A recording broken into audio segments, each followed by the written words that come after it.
Welcome to another episode of Strictly Business Unscripted. I'm your host, Keandra Jones. This podcast educates, ignites inspiration, fosters encouragement, and paves the way for growth among small businesses and the overall Oak Cliff community. But first, I'd like to thank our sponsors, Dallas Zoo, Home Care Network, and ServPro. Thank you for your support. Now, let's get into it.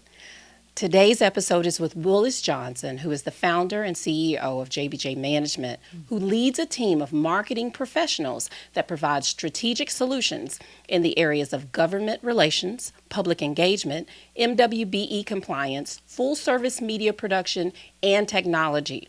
With over 35 years in broadcasting, advertising, marketing, and sales, he is an expert at creating opportunities for his clients and the JBJ team. Who wrote that?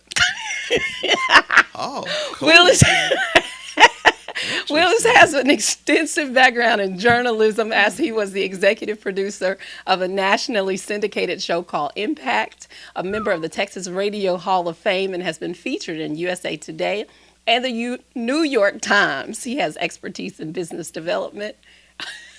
Wow. Let's just get it going. Right? Let's just get it going. Good morning. Did Lauren do that? I need to ask who wrote that. Do you like it? I saw you nodding your head. Do you like it? Well, as you were going through it, I said, yeah. Well, first of all, you were going through the elevator speech that we have at JBJ Management, which you got that right. And half the people at JBJ Management sometimes miss the four components that we do. Mm-hmm. So maybe you should leave the Oak Cliff Chamber and come to JBJ Management. Since you got the elevator speech right. So that's step one. Well, we got it from you guys. Good. Well, good. I mean, and for all the JBJ Management people, I hope y'all heard her. So. They got it right because they gave it to us. They gave it. Well, welcome. Thank you for being here. Thank you. Glad to be here. I'm so happy to have this conversation with you. Why did you say, I am. I'm thrilled about it because I've admired you from afar for a long, long time, Willis. And even though I'm not from Dallas, I've heard Where you from? I'm from Jackson. This ain't about me. Oh, I'm from Jacksonville, that's right. Texas. The Tomato Bowl. That's right. I played there. Yeah. When? 19. See, yeah, that tells you how old I am, right? 1970. 1970. Okay. Yeah, that's the Aldridge brothers. They had two running backs. Oh my God, my neck still hurts from them running over us on defense. Jacksonville beat us like I don't remember what the score was, and we were good that year. Mm-hmm. We were good, but not at the Tomato Bowl. It rained like hell, and the first or second play of the game, they knocked out Andrew Bell, my best friend and the toughest guy on the team. We were done. You know what? I love that. We were done. I absolutely love that because that's what we do in Jacksonville. You know, that's what we do. I'm kidding. I do not even keep up with our record. You check with some people in Jacksonville and ask them about the Aldridge brothers. Okay. Because it was a group of them. I mean, they went for years beating the hell out of everybody. Check. Okay. I'm going to have to do that. I've been to Jacksonville. You remember it. Oh, so, yeah. I feel it. You feel it? Yeah. Still. Yeah, it was a long time ago, but I remember. Well, we're going to start from the beginning a little bit. Okay, so you've accomplished a lot in your career, obviously, because I heard about your career when I got here, who Willis Johnson was, and he was the person that I needed to know. But aside from all of that, aside from your career, who is Willis Johnson? Ruby Johnson's only son. I love that woman.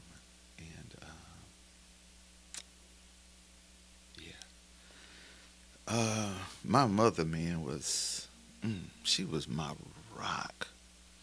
Keandra, she was my rock, man. Now, she worked the hell out of me. She worked the hell out of me.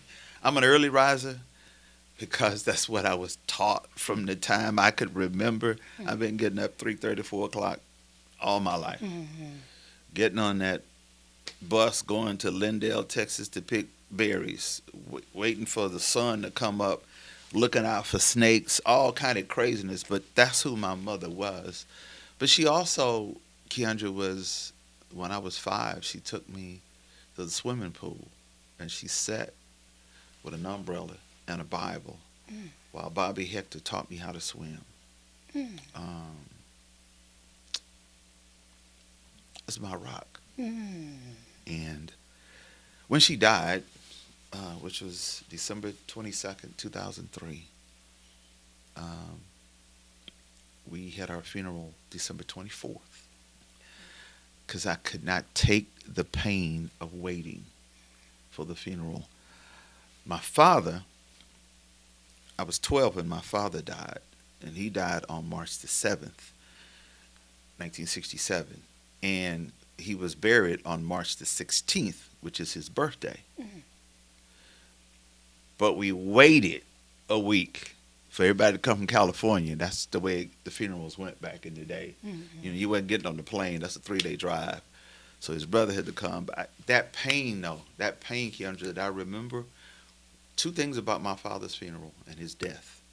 One, we had to wait for a week. I said, I'll never do that again. Yeah. 2, I saw his body, and that's why I don't do funerals. And I've never seen my mother dead. I had been with her the whole time. I left to go get some clothes and come back, and she died while I was coming back to Dallas. So I told the funeral home director, take her. I don't want her there when I get back. And with the casket at the funeral, I want it closed. Y'all can have it open before I get there. Right. But when I get there, right. Because that pain, that's my rock, man. That's who I am. I am Ruby Johnson's only son. And anything good about me, I owe it to her. Now, there's some things that are not so good about me. She didn't have anything to do with that. I earned that all on my own. So you turned that corner real fast. Okay. That wasn't her fault. That wasn't her fault at all. So let's talk about some of the life lessons that your mom taught you. Ooh. The good stuff. So my mother always wanted me to be in a safe space, a safe place. And there was a street called Roden Lane in Miller. And it was very well traveled in Gladewater, Texas. And that's where all of the kids after school would walk. My mother told me to take White Street because she didn't want me endangered by the traffic. Okay. Well, everybody was going that way. So one day I decided, to hell with that, I'm going on Roden Lane in Miller. And as God would have it, that day my mother was home. She typically isn't home. That day she was outside in the yard. She was cutting the hedges. She was trimming the hedges. I knew that was trouble when, her eyes came through. It probably was no more than 20 kids, but it seemed like 200. And I could see her piercing eyes through all those kids. So I said the best thing for me to do is walk on past the house, go around the other way, and then take this punishment later. Right. No, not Ruby Johnson. I heard this noise. And then I felt this pain in my back. Oh, my God. I said, I can't believe she's doing this in front of everybody. I cannot. My mother disciplined me, and I'm paraphrasing, for it's probably no more than 2 minutes, but it seemed like a half hour. And so then I had to go to school the next day. And that's all you hear. Boy, you got your ass. Boy, you got your ass. From that point on, I have learned to be in the safe space. I do not take risk that don't make sense. And so if you've seen me in something crazy, it's not because I went there on purpose. I stay between the lines. That's in business. That's dealing with legalities. That's dealing with my marriage. I stay between the lines. I ain't ever forgot that ass whooping that day. Thank God. Oh, Jesus. For your mom. You can still feel it. You were such an amazing storyteller, Willis, because I saw all of that just And I happen. felt it too. I just saw it. I saw you getting your... Yes, exactly. Because I know how these mamas do. Listen, that was in the 60s, 70s in East Texas. That's the way kids were disciplined. Absolutely. I wish they could take some of these kids today. Go back about 50 years. We would not have some of the issues we have in the street today. I agree. My daughter, if she were here, she said she'll tell you that I abused her. She's still standing. But anyway, this ain't about me. This ain't about me. But I believe in that kind of parenting, and I believe that you are the man that you are. You can't today. do that today, though, because, they call Child Protective Services. Oh, that's fine. There was no such thing when I was a kid. Because if it was retroactive, my mother would be in prison.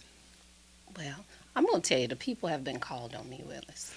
A couple times. It has to happen. It is what it is, because my daughter was coming up at the time where the numbers were coming out, and they were giving them out at school. I get it. If your parents are, then you call this number. I get it. But, by the time they get there, then I'm going to kill you. You know what I'm saying? That's what happens. It is what it is. I'm one of those parents. But I'm so grateful that we have parents, have had parents, and we parented that way, because you are a product of that parenting. No question. You are a product of, and that is a wonderful life lesson that you got from your mom, and I'm sure My that kids got it too, so. Well, that's what it takes. But their kids didn't, and they don't. I wish they would. And I just play with them and let them go home. So Well, there we go. That's our role. I'm a great grandfather. That's our role. So talk to me. Now, you've accomplished a lot in your career. Tell me So about. they say. So they say. Well, according to the internet, there's a whole lot of Can't believe that stuff on the internet. There's a whole lot of data backing that up. You So can't believe that stuff. let's walk through your career, because when I came to Dallas, and that was back in 2006-ish, I heard I was almost done then. So Yeah, but you were far from done. But let's walk through your career. How did you start it, and why? Tom Joyner. Okay. I always wanted to be on the radio.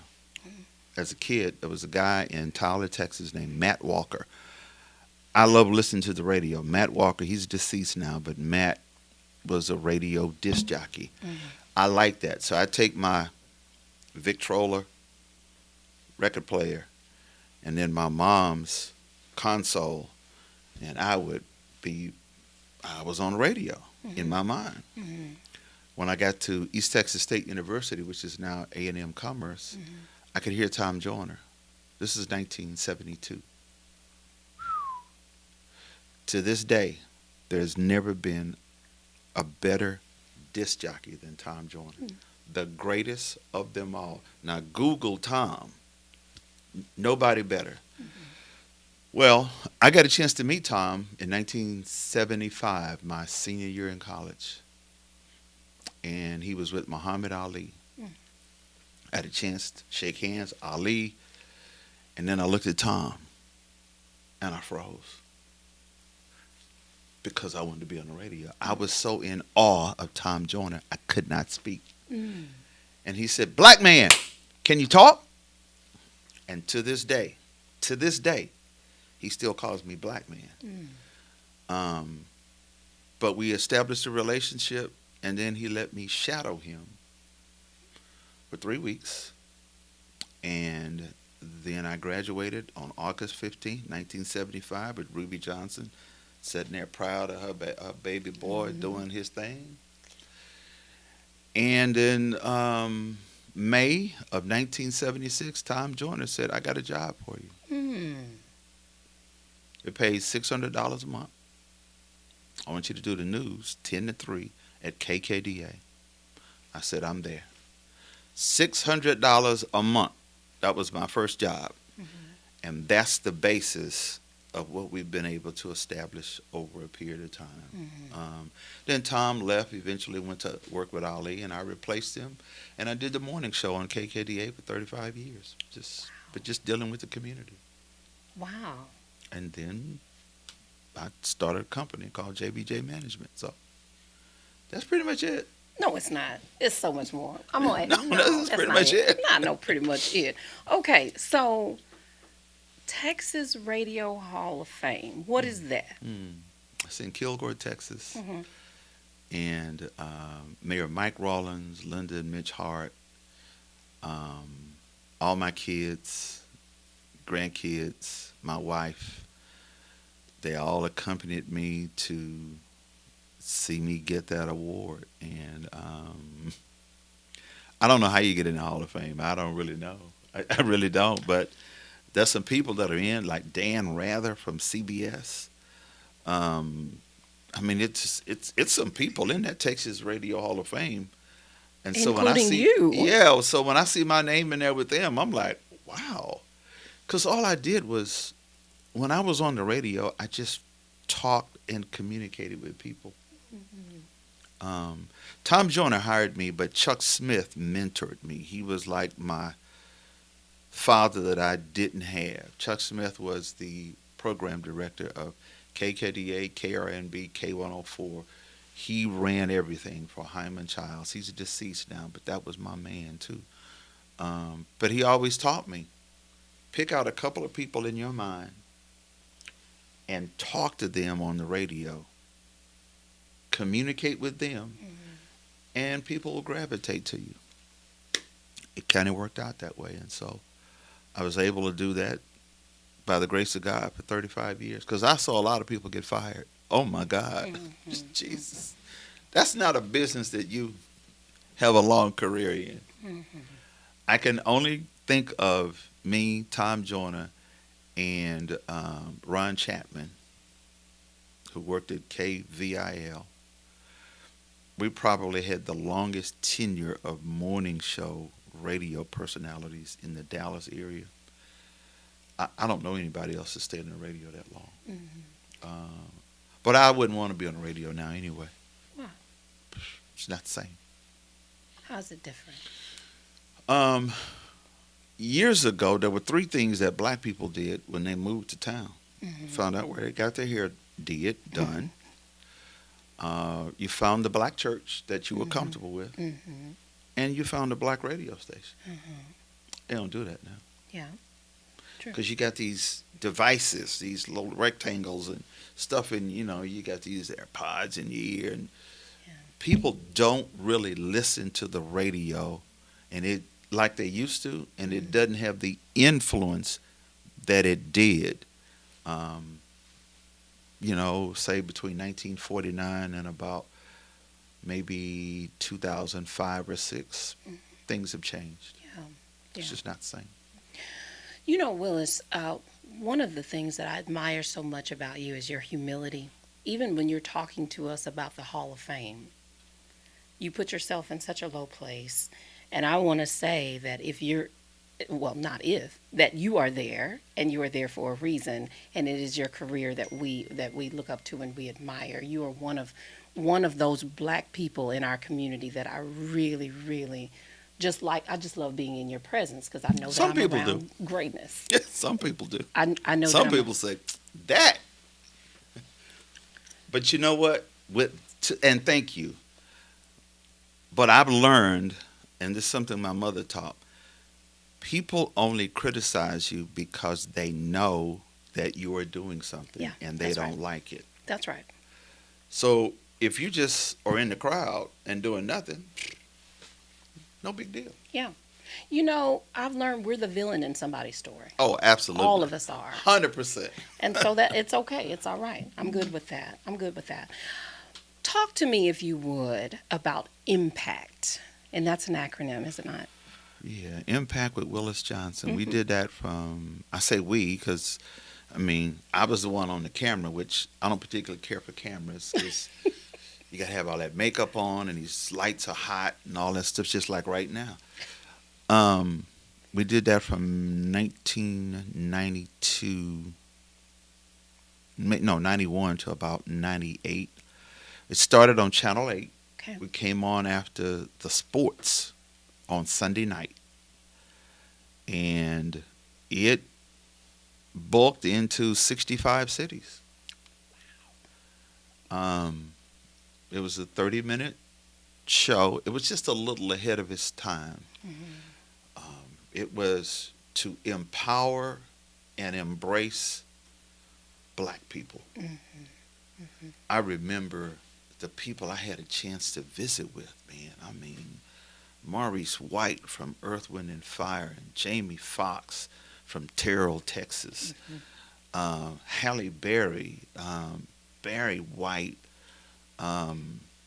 just on and on. I mean, all these people I had a chance to be in their presence and interview like we're doing today. It was phenomenal. And every now and then, because I go back and just sit and look at some of those people and how great they were.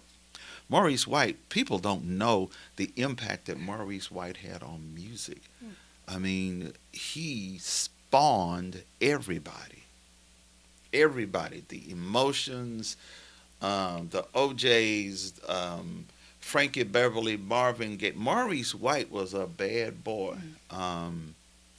And so, but that television show also gave me a chance to visit with elected officials, people on the ground, people who were homeless. I remember we did this show once about gangs. And we brought 32 of the OGs together at the McDonald's downtown Dallas on Griffin. Wow. And the first thing we said was, okay, everybody, you got to put your gun away. Everybody in there had a gun but me. I mean, it was like, oh, my God, what in the hell are we doing here? And what was interesting I remember the 3 young ladies who had their guns. This was in the 90s. I mean, things were getting out of control, and but we wanted to have peace. But probably one of the most highly rated shows I ever did was with Commissioner John Wiley Price, and I'm from a national perspective because he's such an interesting fella. You love him or hate him, but he is who he is, right. And his courage, his stance on achieving greatness for black people, nobody matches that. Yeah. And you may not like him, but he's going to be who he is. Yeah. And so that show worked well for us in Miami, in D.C., in L.A. I don't care where we did that show. And so we did all right with that show for a minute, but I don't miss it. No. Why? TV. You keep saying that. I preferred radio because you could come to radio and be anything you want. TV, get your tie right, get your, I had a little more hair then, and so, and then when my hair was starting to go then, so they were putting stuff in there to cover up what was leaving them. Now, Steve Harvey's going to get mad when I say this because I remember when I had Steve Harvey on my show. Steve and I got together in the 90s too. Steve started to lose his hair in the back. I probably shouldn't tell that story. Don't tell it. This is Strictly Business Unscripted. No, it'll get to Steve some kind of way. But it's okay. I mean, he cut it all off now. But it was leaving long before people knew. I promise you, Steve, and you know this, if Steve Harvey had on a cap, he was never taking it off. If he didn't have on a cap, he wasn't putting one on. Okay. That's my boy, though. Thanks for sharing. Well, that's the truth. That speaks to how well connected you are. You know everybody. And one thing about you, Willis, that I've noticed is you are true to who you are. You are Willis Johnson, pro-black. You are all the things. And even with your business, JBJ, you still will tell a black story in an audience filled with white people. 100%.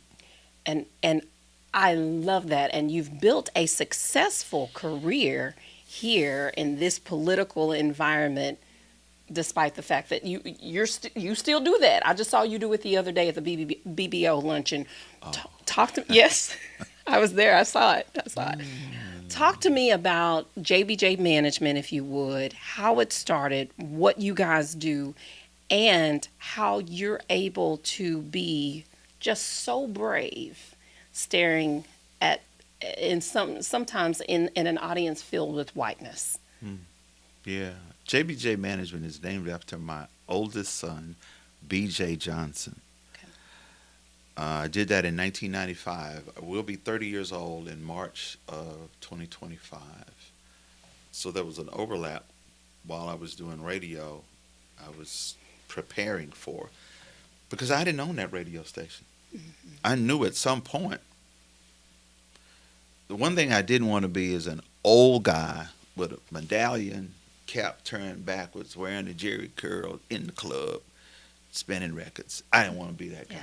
So I was always determined I'm going to have some place to go when that day comes, because it comes for us all, whether they like it or not. Right. So I started this company, and I had one client in 1995, and that company now is Xerox. But at the time, it was a local company called ACS. Xerox has now bought them out. And then I picked up another client, H.J. Russell, out of Atlanta, and we worked and helped them with the American Airlines Center that was built in 1999. It was my goal to just try and have a company that could impact people of color, yet still be able to grow. And we've been very fortunate. We have offices in Houston, Austin, Fort Worth, here in Dallas, and we have an office that my daughter handles for me in Atlanta. We have plans. Now, old Willis is going to run out of time, but I'm working with these young guys. I got 3 sons that I'm working with on a regular basis. We had a meeting just yesterday about the next 20 years. Because if you don't plan, somebody will plan for you. That's right. And so I have a vision. And I told them, y'all just come by the gravesite and say, man, you was right. Man, you was right. I'm a family guy. I believe in my kids. And the older I get, probably the freer I am about what I say. Because what you going to do? Right, that's right. What? Yeah, I probably was a bit apprehensive when I was younger. But my mother always taught me, if you tell the truth, you can't go wrong. That's right. And so you mentioned the Building Business Opportunities Luncheon that we do. We've done that for 15 years. We started that with Tom Leppard. We try to do it every 90 days where we bring in large firms, small firms. And there are no RFPs, RFQs. We're just putting people in a room together, and hopefully some type of relationship can be developed, because people do business with people that they know. That's right. And I remember talking about Bishop College being brought to Dallas in the 60s to keep black people from going to SMU. Now, I know a lot of people don't like to hear that. But they saw it coming. Integration was coming. And it was like, man, they can't come over here. Think about this. Geographically, 3837 Simpson Stewart Road is as far away from Highland Park as you can be in Dallas. Because if you any further, then you're in Ellis County or some other place.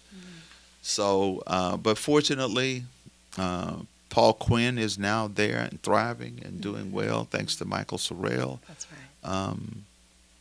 But those are the hard things for Dallas. Because there's one thing that Dallas has struggled with inclusion. Yes.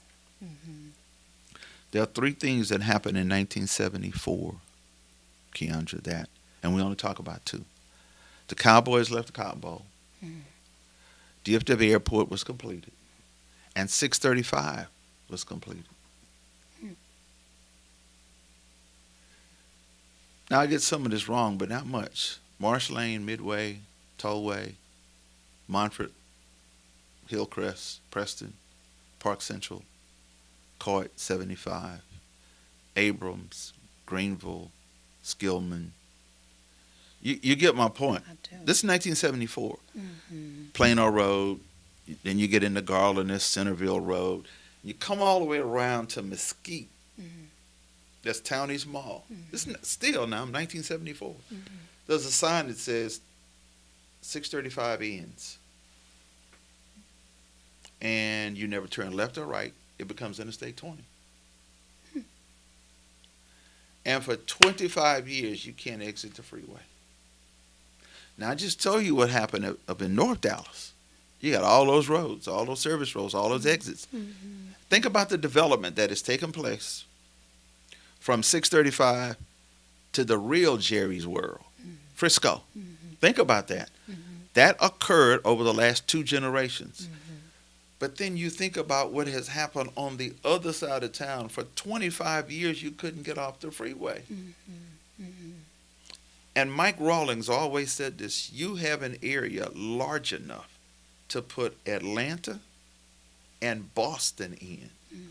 From Main Street, downtown Dallas, to Interstate 20 on the south, 635 on the east, Loop 12 on the west.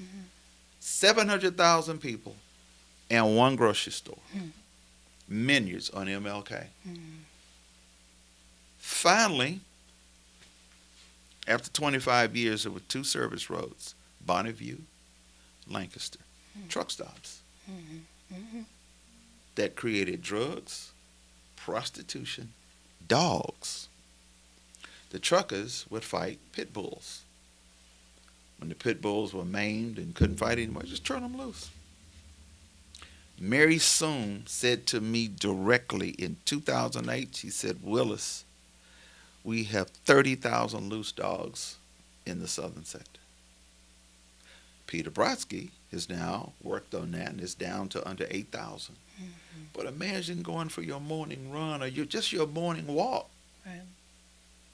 I mean, people have been maimed by these dogs. And so, and now you have Houston School Road that is now University Hills. But Houston School Road used to dead end at Interstate 20.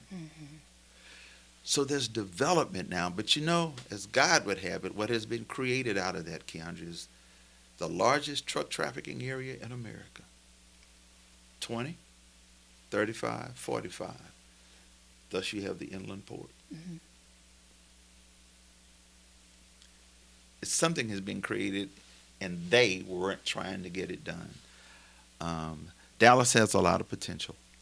I'm appreciative for people who serve like you do with the Oak Cliff Chamber, trying to get businesses together, trying to create opportunities for people. I wish that the Dallas Regional Chamber and Downtown Dallas Inc. and all these other big muckety-mucks would work closer with people like the Oak Cliff Chamber, because we're going south. I'm grateful for April Allen and what she's doing with Southern Gateway, or is it Halpern Park now, or Helen Giddings and how she fought for what would happen in terms of inclusion. Commissioner John Wiley Price, State Senator Royce West, Tony Rose, Helen Giddings, or when you talk about Mrs. Gilliam from the DISD, or Yvonne Ewell. Y'all think it's just Townview, but Yvonne Ewell fought. I mean, you got Al Lipscomb, and you have all these people who have fought for years to make a difference. And they fought, they died, and nothing happened. But something was happening, and the fruit that's coming to fruition now. We're going to finally see Dallas become one city. It won't be in my lifetime, but I think my grandkids, Austin, Justin, Mia, and whoever else these boys are coming up with, and I don't even know their names yet, they'll benefit from that coming up soon. You know, Willis, I appreciate at that BBO luncheon and others that I've seen you give stories that kind of predate, especially my being here in Dallas, because without you giving us that history, we wouldn't know it. I wouldn't know it.